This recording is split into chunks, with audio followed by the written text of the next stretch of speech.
Corona పూర్తిగా తగ్గిందో లేదో మనం ఇప్పుడే చెప్పలేం. సరికొత్త వైరస్లు కూడా చైనా మార్గంలో భారత్లోకి ప్రవేశిస్తున్నప్పటికీ మన ఇమ్యూనిటీ పెరిగిన కారణంగా ఇబ్బంది లేకుండా పోతోంది. అలాగని ధైర్యంగా ఉండలేని పరిస్థితి దాపరించిందని వైద్యరంగ పరిశోధకులు ఆందోళన చెందుతున్నారు. దేశానికి ఇంతవరకు పరిచయం లేని వింత వ్యాధి ఎంట్రీ ఇచ్చినట్లుగా ఈ వారం నిర్ధారణకు వచ్చారు. షోలాపూర్ నుంచి పూణే వెళ్లిన ఒక వ్యక్తికి గిలియన్ బ్యారీ సిండ్రోమ్ అంటే జీబీఎస్ ఉందని గుర్తించారు. ఆయన పూణే ఆసుపత్రిలో చికిత్స పొందుతూ చనిపోయారు. ఇప్పుడు షోలాపూర్లో 100 మంది వరకు జీబీఎస్ వ్యాధితో ఇబ్బంది పడుతున్నట్లు నిర్ధారించారు. 50 మంది వరకు వెంటిలేటర్పై చికిత్స పొందుతున్నారు. వారిలో ఒకరిద్దరి పరిస్థితి విషమంగా ఉన్నట్లు కూడా తేల్చారు. దీంతో మహారాష్ట్ర వైద్య శాఖ అలర్ట్ అయ్యింది. వ్యాధి నియంత్రణ చర్యల్లో కేంద్ర వైద్య శాఖ సహాయం కూడా తీసుకుంటోంది. పూణేలో ఈ వ్యాధి ఎంత మేర ఉందో తెలుసుకునేందుకు ఇంటింటి సర్వే నిర్వహిస్తున్నారు.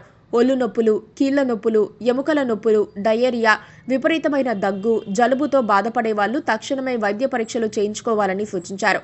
పూణేలో జనం తాగే నీటి నమూనాలను సైతం ల్యాబ్కు పంపి పరీక్షలు చేస్తున్నారు. వ్యాధి పొడ చూపిన షోలాపూర్ ప్రాంతం తెలంగాణ రాజధాని హైదరాబాద్కు సమీపంలో ఉంటుందని మర్చిపోకూడదు. అసలు జీబీఎస్ అంటే ఏంటి అనేది పరిశీలిస్తే మన దేహంలోని యాంటీబాడీస్ దేహంపైనే అటాక్ చేసి నర్వస్ సిస్టమ్ను దెబ్బతీసే అరుదైన వ్యాధి అది. సర్జరీ చేసిన తర్వాత లేదా దేహంలో ఇమ్యూనిటీ తగ్గిపోవటం వల్ల ఈ వ్యాధి వస్తుందని వైద్య నిపుణులు చెబుతున్నారు. పక్షవాతానికి కూడా దారితీసే ప్రమాదం ఉందని అనేక కేసుల్లో నిరూపితమైంది. ఒక్కోసారి శ్వాస తీసుకునే నరాలపై జీబీఎస్ ప్రభావం పడటంతో ఇబ్బందులు ఎదురవుతాయి. ఊపిరాడక రోగి ఇబ్బంది పడి ఆసుపత్రిలో చేరితే వెంటిలేటర్ పెట్టాల్సి రావచ్చు.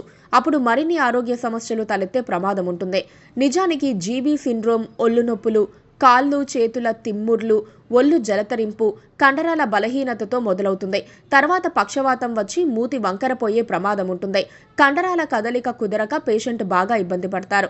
పైగా పెరాలసిస్ దేహంలో ఒకవైపు వచ్చే అవకాశాలు ఎక్కువగా ఉండగా జీబీ సిండ్రోమ్ మాత్రం 2 వైపులా అటాక్ చేస్తుంది. కాళ్లలో కండరాల నొప్పి కదల్లేని స్థితిలోకి తీసుకువెళ్తుంది.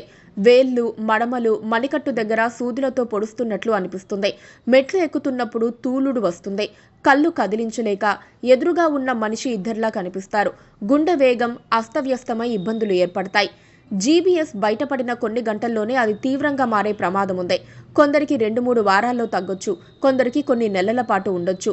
3 వారాల వ్యవధిలో 90% మంది రోగులు పూర్తిగా బలహీనమైపోతారని వైద్య పరిశోధనలు తేల్చాయి. రక్తపోటు పెరుగుతుంది, జీర్ణ సమస్యలు వస్తాయి.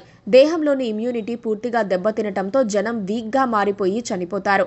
అయితే మరణాలు అరుదుగా సంభవించినా వ్యాధి ప్రభావం మాత్రం చాలా ఎక్కువగా ఉంటుంది. వ్యాధి వచ్చిన వెంటనే వైద్యులను సంప్రదిస్తే తగిన చికిత్సతో క్రమంగా నయం చేసే వీలుంటుంది. దానికోసం ప్రత్యేకంగా కొన్ని ఇంజెక్షన్లు కూడా ఉన్నాయి.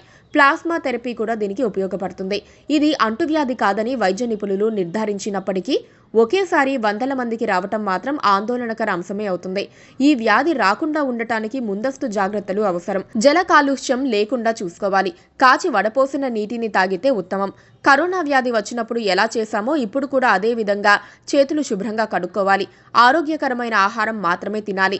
దేహంలో ఇమ్యూనిటీ పెరిగేందుకు వ్యాయామం, నడక తప్పనిసరిగా పాటించాలి. ఇళ్లలోనూ పని ప్రదేశాల్లోనూ బ్యాక్టీరియా, ఫంగస్ లేకుండా చూసుకునేందుకు టేబుల్స్, చైర్లు, బొమ్మలు, డోర్ హ్యాండిల్స్, ఫోన్లు, బాత్రూమ్ ట్యాపులను ఎప్పటికప్పుడు తుడుచుకుంటూ శుభ్రంగా ఉంచుకోవాలి. మన జాగ్రత్తలో మనం ఉంటే మంచిది. Please subscribe to KTV Telugu. KTV Telugu. KTV Telugu. KTV Telugu channel.